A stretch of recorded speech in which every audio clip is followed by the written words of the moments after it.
Real pilots only, my brother Mark sneered as I walked into the Nellis Air Force Base briefing room. Secretaries wait outside. The room erupted in laughter as 20 elite fighter pilots turned to stare at me, a woman in an unmarked flight suit who clearly didn't belong in their world. Mark Jensen, lieutenant and golden boy of our family, was holding court as usual, his silver bars catching the fluorescent lights as he gestured dismissively in my direction. Sorry, guys, my sister here probably got lost looking for the administrative offices. Kate, the coffee machine is down the hall if you want to make yourself useful. The laughter grew louder, cruel, and confident. These were the best pilots in the Air Force, and they knew it. They had earned their place in this room through years of training, countless flight hours, and nerves of steel. And here was some paper-pushing woman disrupting their elite briefing. But their laughter died instantly when the door burst open and General Harris strode in, his 3 stars glinting under the lights. Attention! Someone barked, and 20 pilots snapped to perfect military posture. The general's eyes swept the room until they found me, and his weathered face broke into a smile of genuine respect. Good to have you back, Falcon 1, he said, his voice carrying the weight of absolute authority. The briefing is yours, ma'am. The silence that followed was deafening. Mark's confident smirk froze on his face as the words sank in. Falcon 1. The call sign every pilot in that room knew and feared. The humiliation had started 18 months earlier, at what was supposed to be a celebration dinner for Mark's acceptance into the elite Red Flag training program at Nellis Air Force Base. Our family had gathered at Romano's, the upscale Italian restaurant in downtown San Antonio, where the Jensen family marked all their major milestones, and the evening had been orchestrated entirely around my brother's latest achievement. Mark sat at the head of the table, resplendent in his dress blue uniform, the silver bars of his lieutenant's rank polished to perfection. At 28, he was everything our family had dreamed their military son would become: confident, decorated, and loud about his accomplishments. His acceptance into Red Flag represented the pinnacle of fighter pilot achievement, an invitation to participate in the most advanced air combat training in the world. I sat at the far end of the table, wearing a simple black dress and watching the Jensen family celebration unfold with the familiar detachment of someone who had grown accustomed to being a supporting character in other people's stories. At 31, I was the disappointment, the daughter who had somehow failed to live up to the family's military legacy despite wearing the same uniform. Our father, Colonel Robert Jensen, retired, raised his glass of wine with the ceremonial gravitas he reserved for special occasions. To my son, Mark, he announced, his voice carrying the pride of a career officer whose legacy was being continued in the next generation. Red Flag represents the absolute pinnacle of fighter pilot training. Only the top 1% of naval aviators ever receive this honor. The table erupted in applause and congratulations. Mark's girlfriend, Sarah, a local news anchor whose presence added an extra layer of glamour to the occasion, leaned in to kiss his cheek while our mother, Patricia, dabbed at her eyes with her napkin. I'm just so proud, she said, her voice thick with emotion. Both of my children in the military, but Mark is really making something special of himself. The phrase, both of my children in the military, landed like a backhanded compliment, acknowledging my service while simultaneously diminishing it. I had learned to recognize these subtle dismissals, the way my family had perfected the art of praising Mark while casually erasing my own achievements. Tell them about the squadron assignment, Sarah prompted, her reporter's instincts kicking in as she sensed a good story. Mark straightened in his chair, clearly relishing the opportunity to share more details about his success. I've been assigned to VFA 34, the Blue Blasters. They're one of the most elite Super Hornet squadrons in the Navy. Red Flag will be my final evaluation before they decide on my permanent assignment. Colonel Jensen nodded approvingly. The Blue Blasters have a distinguished combat record.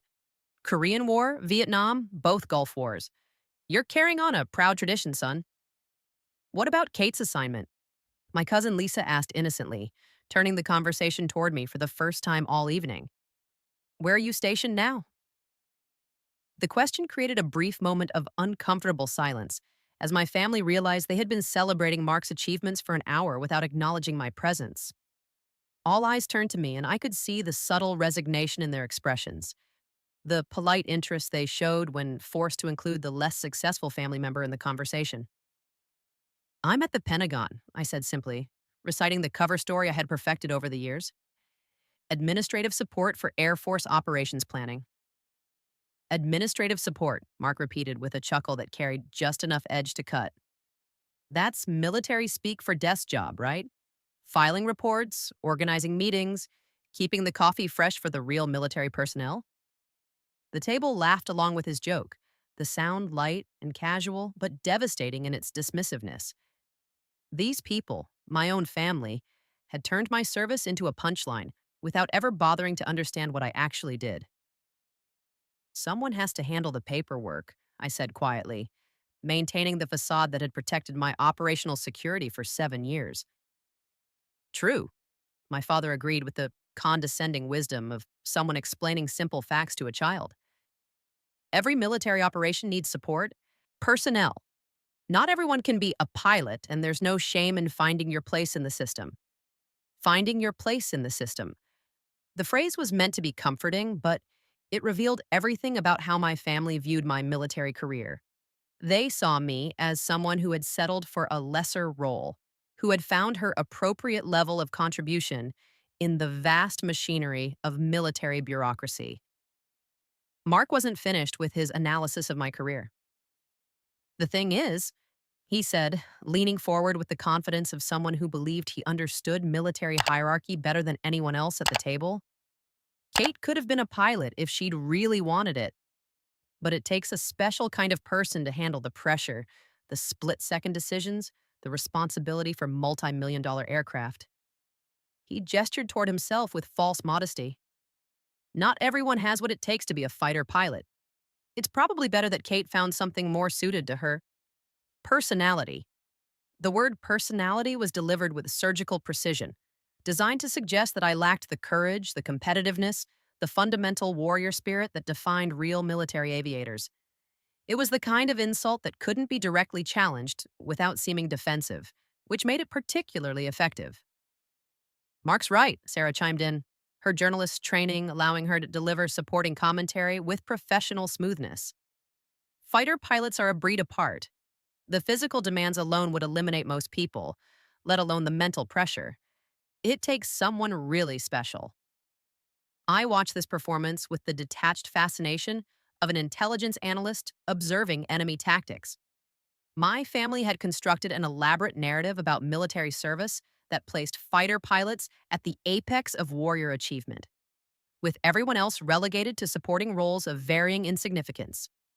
Within this framework, Mark was the hero and I was the administrator, grateful to contribute in whatever small way my limitations allowed. What they didn't know was that Captain Kate Falcon 1 Jensen wasn't filing reports at the Pentagon.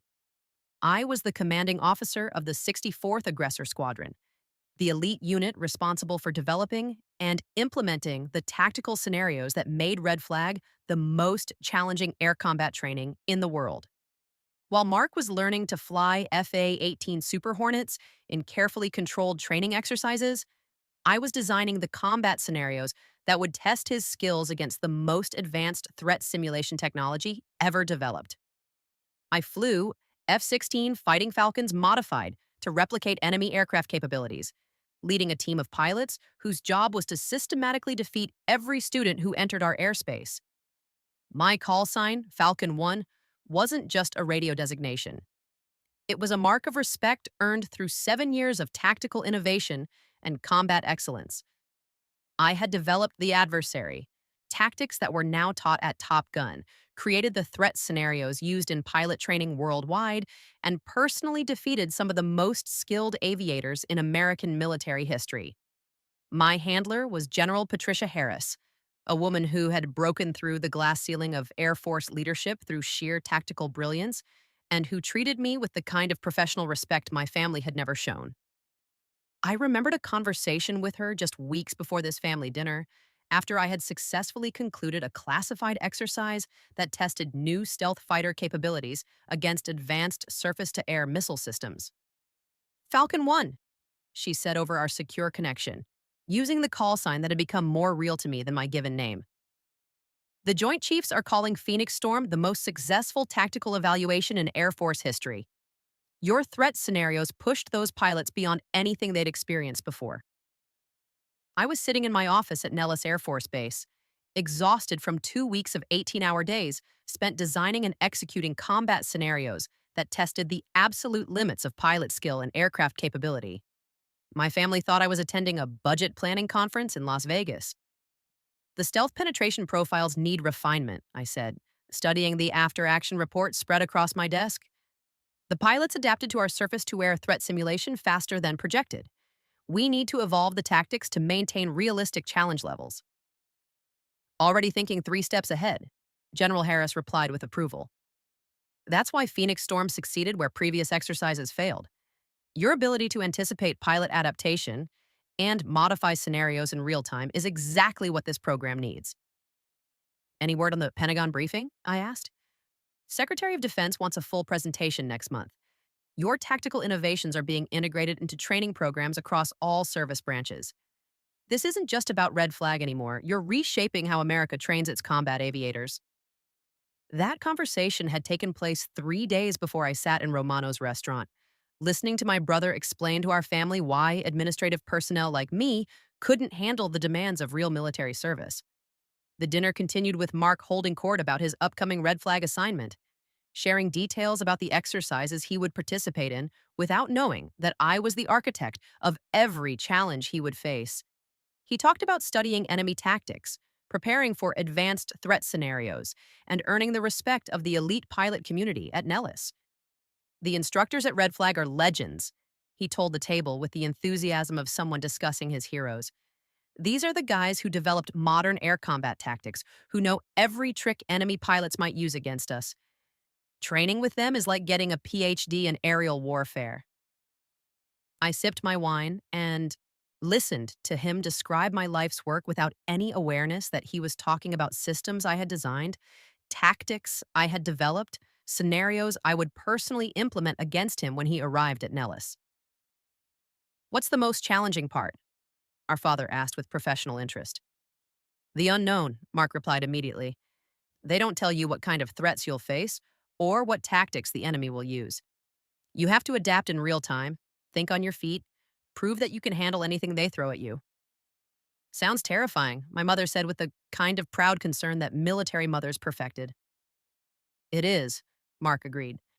But that's what separates real pilots from everyone else. When you're flying against the best adversary pilots in the world, using aircraft designed to replicate enemy capabilities, there's nowhere to hide. Either you're good enough to survive, or you wash out. The irony was exquisite. Mark was describing the exact program I commanded, the tactical scenarios I created, the adversary aircraft I flew. He was preparing to face challenges designed by the sister he dismissed as an administrator, flown by the woman he considered unqualified for real military service. As the evening wound down, Mark pulled me aside for what I assumed would be a private moment of sibling connection. Instead, it became the defining moment that would shape everything that happened at Red Flag. Kate, he said, his voice carrying the mixture of condescension and concern that older siblings used when dispensing wisdom to disappointing younger relatives. I know tonight was all about celebrating my assignment, but I want you to know that I'm proud of your service, too. Thank you, I said carefully, sensing that more was coming. I mean, not everyone can be a pilot, right? And the military needs people like you, people who can handle the administrative side of things while people like me handle the operational challenges. He put his hand on my shoulder with brotherly affection. I just want to make sure you understand your value.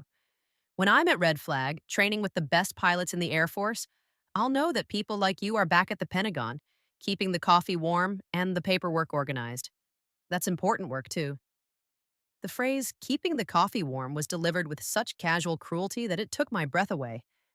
This wasn't just sibling teasing or family rivalry. This was systematic diminishment, a deliberate effort to reduce my 7 years of military service to a caricature of feminine inadequacy. I'm sure you'll do great at Red Flag, I said, my voice steady despite the rage building in my chest. I plan to, he replied, with the confidence of someone who had never faced real adversity. Those instructor pilots are good, but they're not going to throw anything at me that I can't handle. The Jensen family has always produced warriors, not administrators. That was the moment I decided that Mark's red. Flag experience would be educational in ways he couldn't possibly imagine. He wanted to test himself against the best adversary pilots in the Air Force. He was about to get his wish, with interest compounded. Over the next 6 weeks, I threw myself into red flag preparation with the focused intensity of someone planning a military campaign, because that's exactly what it was, a carefully orchestrated operation designed to teach my arrogant brother the difference between confidence and competence. The beauty of my position was that I could design Mark's red flag experience with surgical precision while maintaining complete operational security. As the commanding officer of adversary tactics, I had access to every pilot's training records, psychological profiles, and tactical preferences. I knew Mark's strengths, his weaknesses, and most importantly, his patterns of arrogant decision-making that could be exploited by a sufficiently skilled adversary.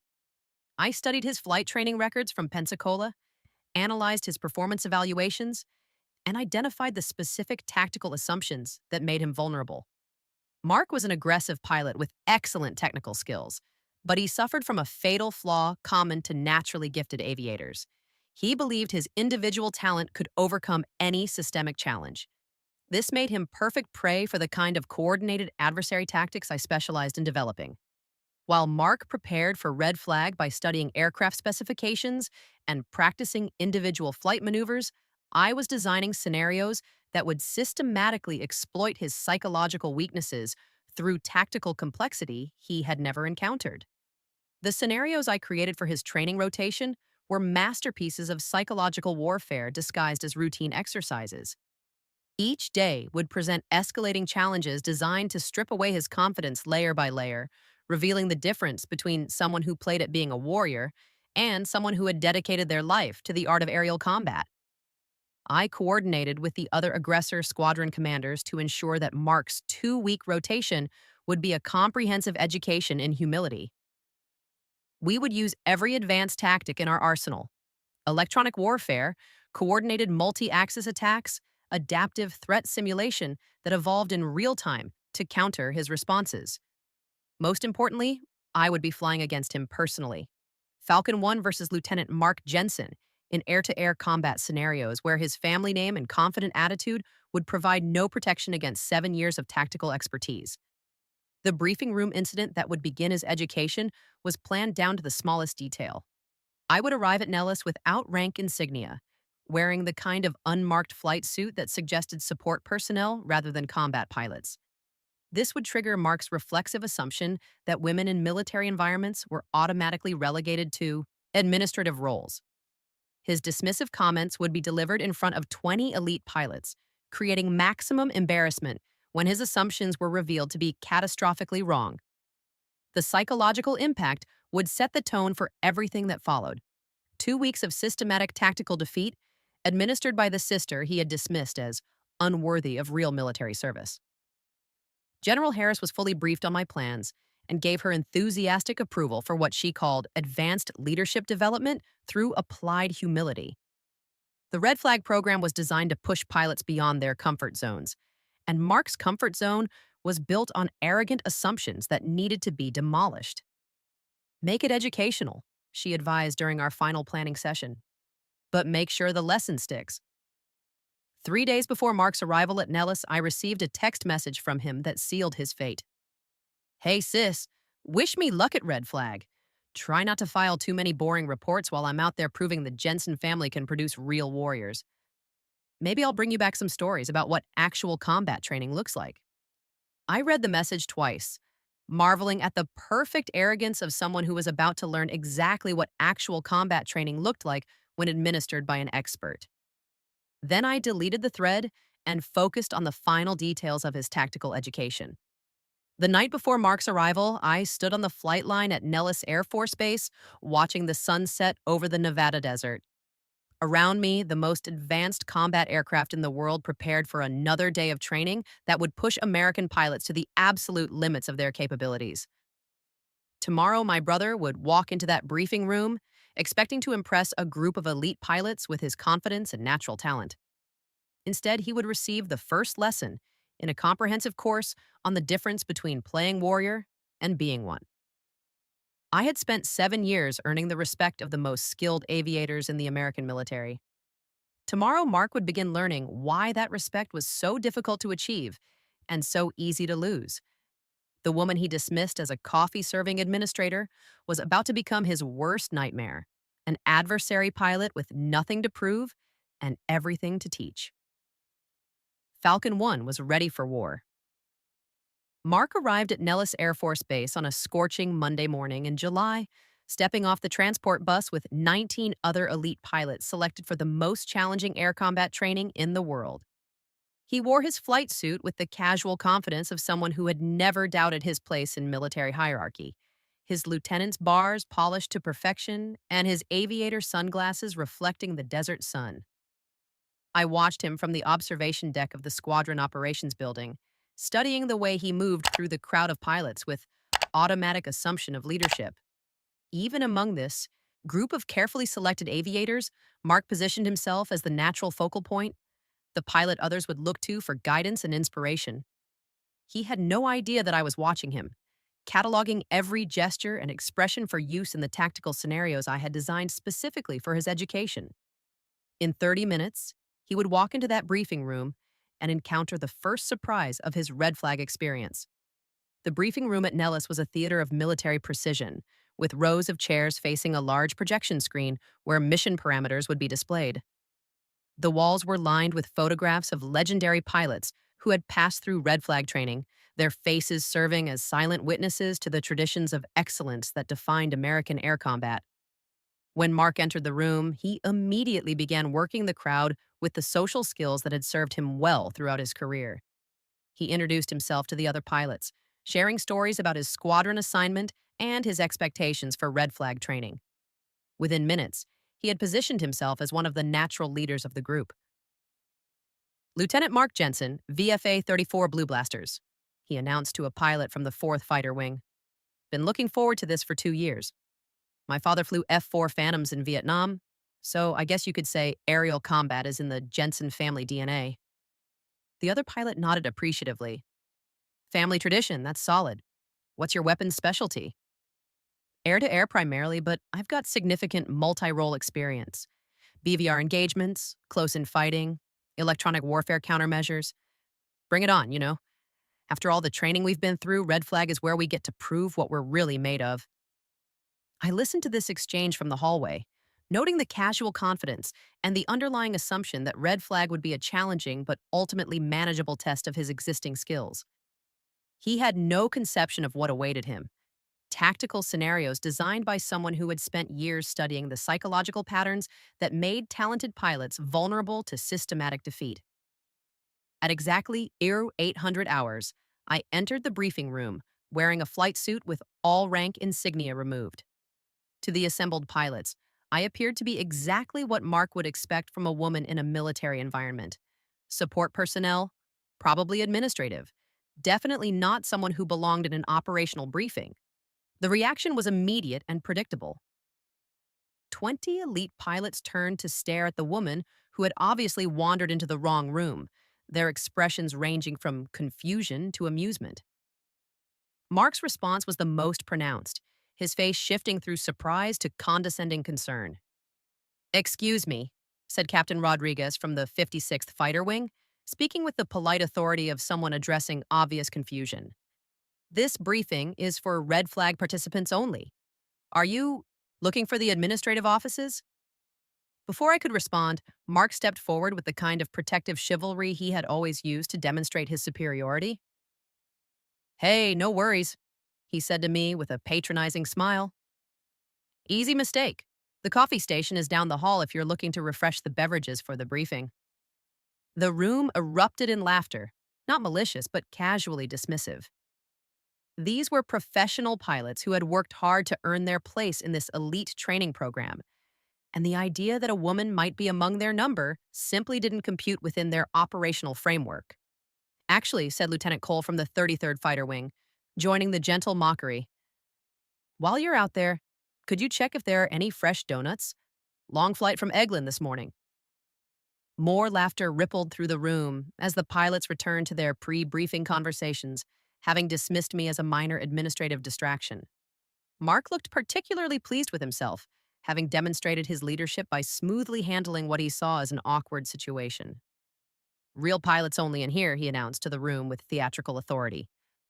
Secretaries wait outside. That phrase would echo in his mind for years to come, because at that exact moment, the briefing room door burst open and General Patricia Harris strode into the room with the commanding presence that had made her a legend in Air Force circles. "Attention!"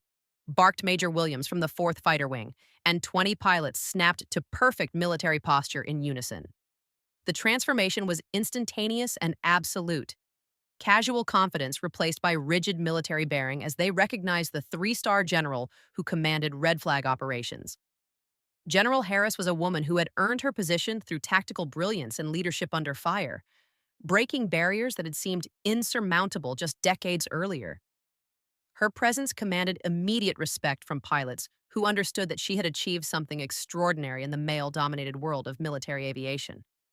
Her eyes swept the room with the practiced assessment of someone who had commanded fighter squadrons in combat zones, taking in the assembled pilots with professional evaluation.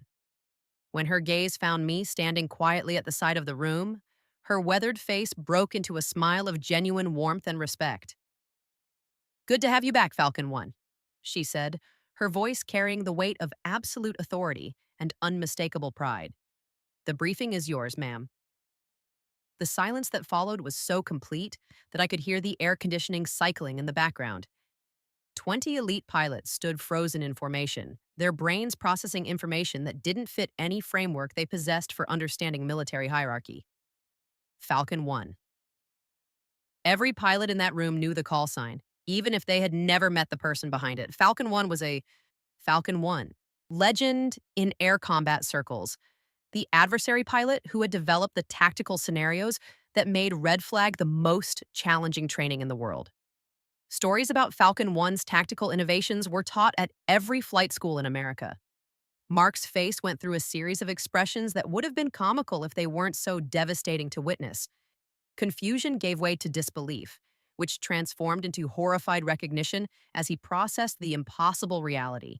His sister, the woman he had dismissed as a secretary, was the most feared adversary pilot in the United States Air Force.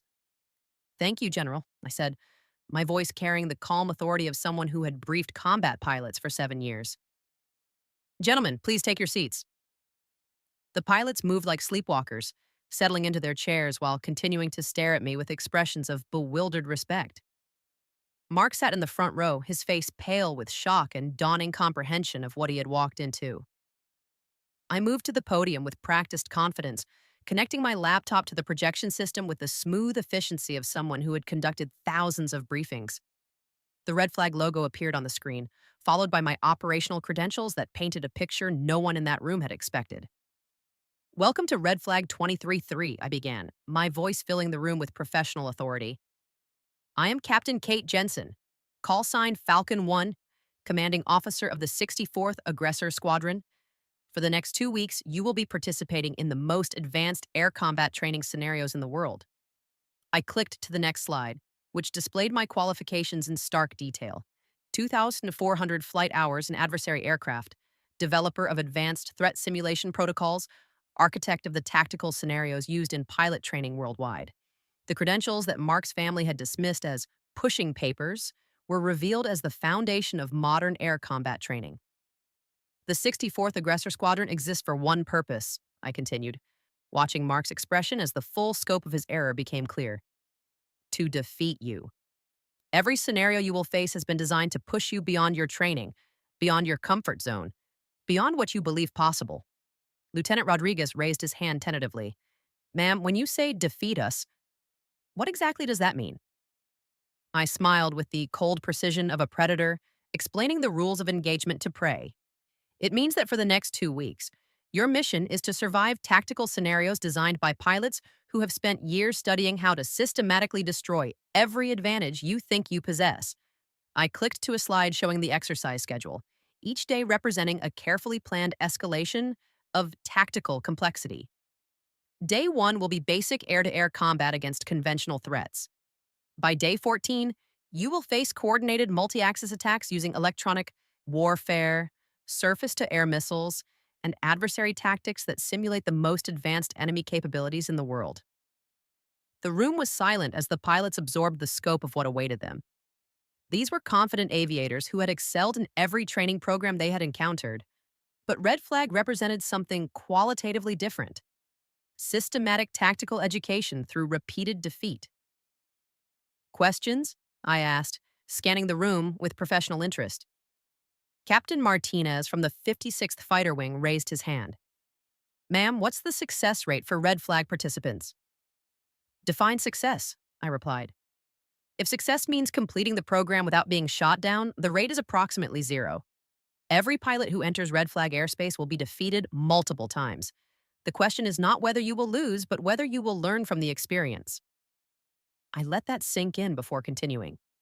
The adversary pilots you will face have spent years perfecting the art of aerial defeat. We know every tactical mistake pilots make under pressure, every psychological weakness that emerges during high-stress combat scenarios. Our job is to find your breaking point and push you past it. Mark sat frozen in his chair, his confident facade crumbling as he processed the reality of his situation. The sister he had dismissed as unqualified for military service was about to spend 2 weeks systematically destroying his confidence in the most public and professional way possible. Your first exercise begins at 1400 hours, I announced. 4 versus 4 air-to-air combat against aggressor aircraft simulating advanced enemy fighters. Study your tactical manuals, gentlemen. You're going to need them. As the pilots filed out of the briefing room, their casual confidence replaced by serious concern, Mark lingered behind. When we were alone, he approached the podium with the uncertain movements of someone whose entire worldview had been shattered. Kate, he said, his voice barely above a whisper. I had no idea. How long have you been? 7 years, I replied simply. I've been commanding adversary operations for 7 years while you and our family assumed I was filing reports. But why didn't you tell us? Why let us think? I looked at my brother, this man who had spent years diminishing my service while building his own career on the assumption that he was the superior pilot in the family. Operational security, I said. And honestly, Mark, would you have believed me? He opened his mouth to respond, then closed it as he realized the truth. His entire identity was built on being the elite pilot in the Jensen family, the warrior who carried on our father's military legacy. Accepting that his sister was not only a pilot, but the most feared adversary pilot in the Air Force would have required him to fundamentally re-examine his understanding of military hierarchy and his place within it. The exercise this afternoon, he said finally. Are you going to be flying against us? I'm going to be flying against you, I corrected. Specifically, you. Welcome to Red Flag, Lieutenant Jensen. That afternoon, I strapped into the cockpit of my F-16 Fighting Falcon, modified with advanced avionics to simulate enemy fighter capabilities. Around me, 3 other aggressor pilots prepared for what would be the opening salvo in Mark's comprehensive tactical education. The air-to-air exercise was designed as a relatively simple 4 versus 4 engagement, the kind of scenario that would allow skilled pilots to demonstrate their basic combat capabilities. What the students didn't know was that I had spent weeks analyzing their individual flying styles, identifying their tactical preferences and psychological patterns. Mark flew predictably, using the aggressive tactics that had served him well in training scenarios against less experienced pilots. He immediately attempted to establish himself as the flight leader, directing his wingmen into formations that prioritized individual achievement over coordinated team tactics. It was exactly what I had expected, and exactly what made him vulnerable to the kind of systematic defeat I specialized in administering. The engagement lasted 12 minutes. Using coordinated electronic warfare and multi-axis attacks, my aggressor team systematically isolated and defeated each student pilot, saving Mark for last. I wanted him to watch his wingmen fall one by one, to experience the psychological pressure of being the sole survivor in an increasingly hopeless tactical situation. When I finally engaged him directly, the result was inevitable.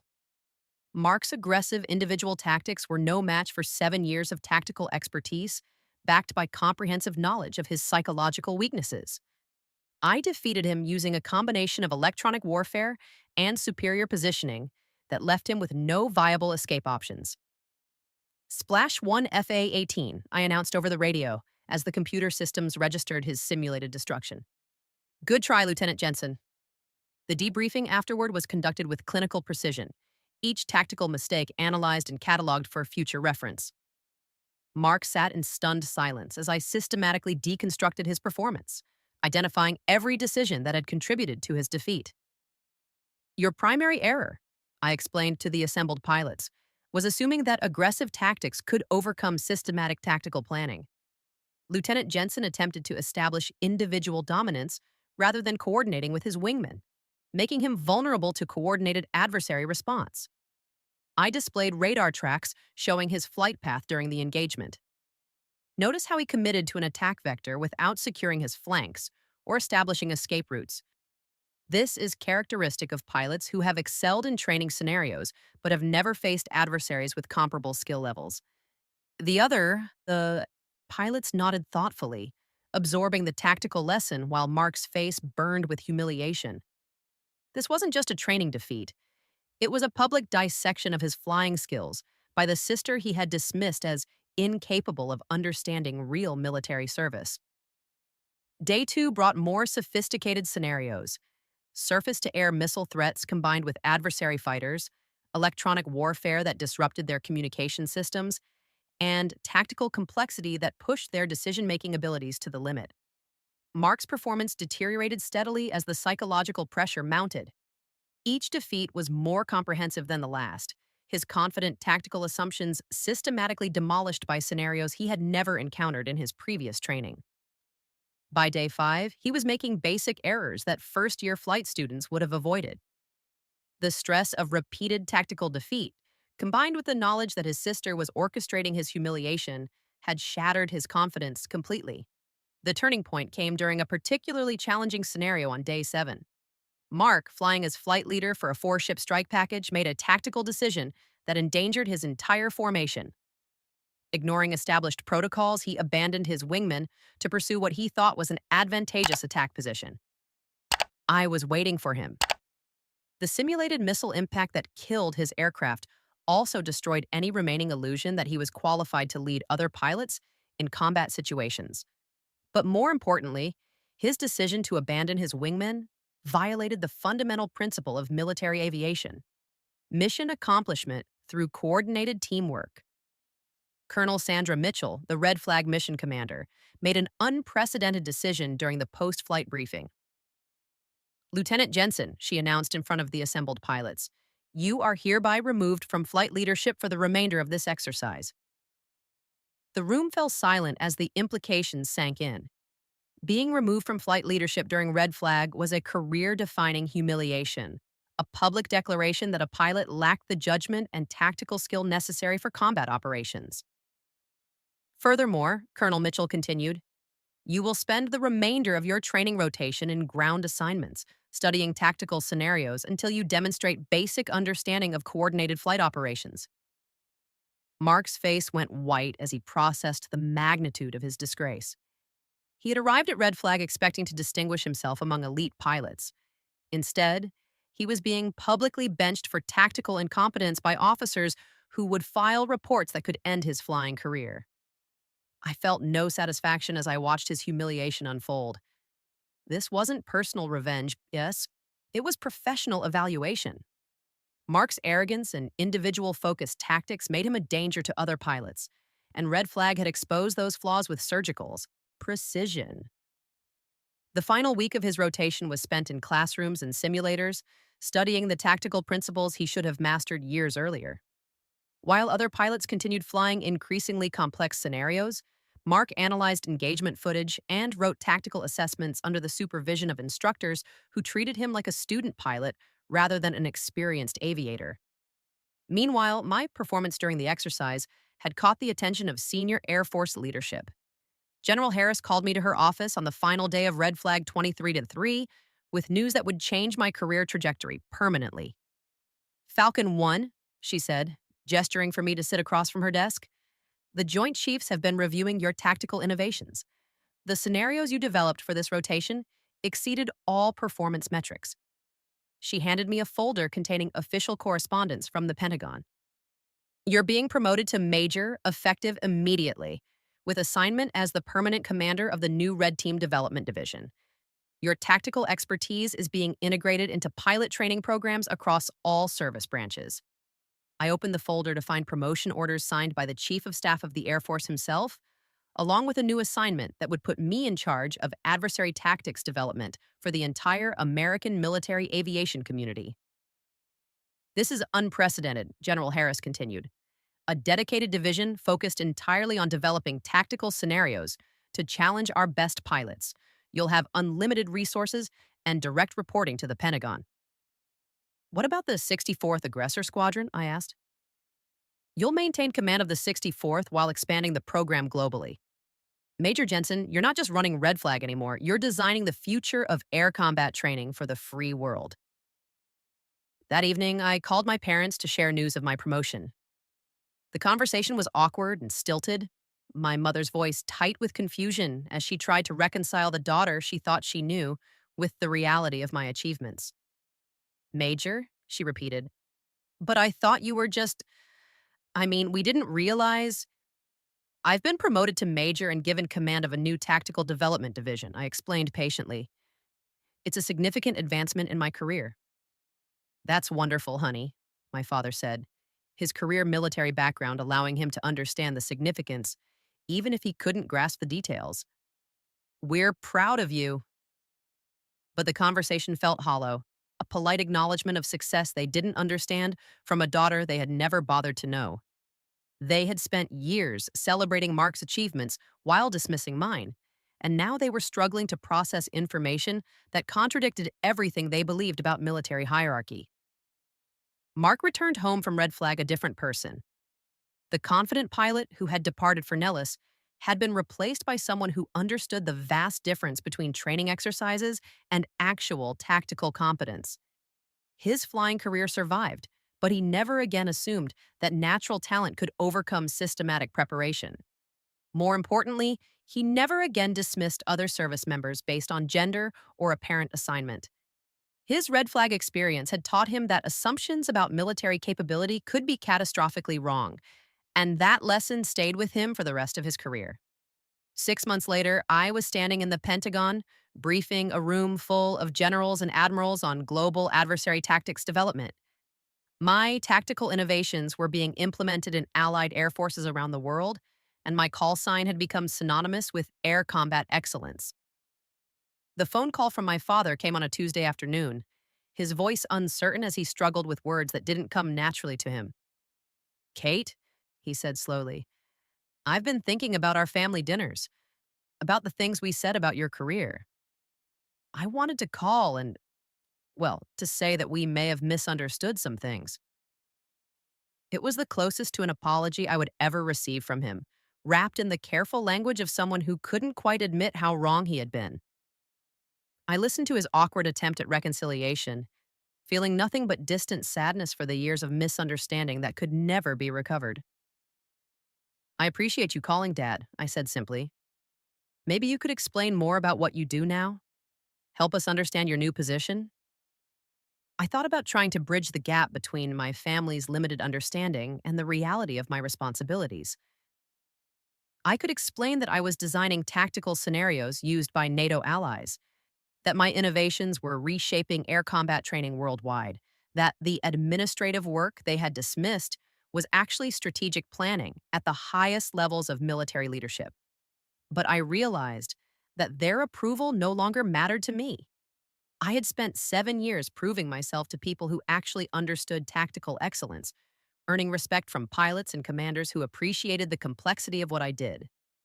My family's belated recognition felt meaningless compared to the professional validation I had already achieved. I'm doing important work, I said finally. Work that makes a difference. After I hung up, I deleted his contact information from my phone. Not out of anger, but out of acceptance. The people who mattered in my life were the ones who had always seen my value. who understood that service comes in many forms and that excellence is measured by results rather than recognition. A year later, I received an email from Mark with the subject line, "Congratulations." The message was brief and formal. Saw the article about your promotion to Lieutenant Colonel and assignment to NATO Air Command. Congratulations on your continued success. I read it once, archived it without responding. He was trying to establish some kind of ongoing relationship to stay connected to the sister whose achievements had finally become impossible to ignore. But we had nothing left to say to each other. The final vindication came 2 years after Red Flag, when I was featured on the cover of Air Force magazine as the architect of modern air combat training.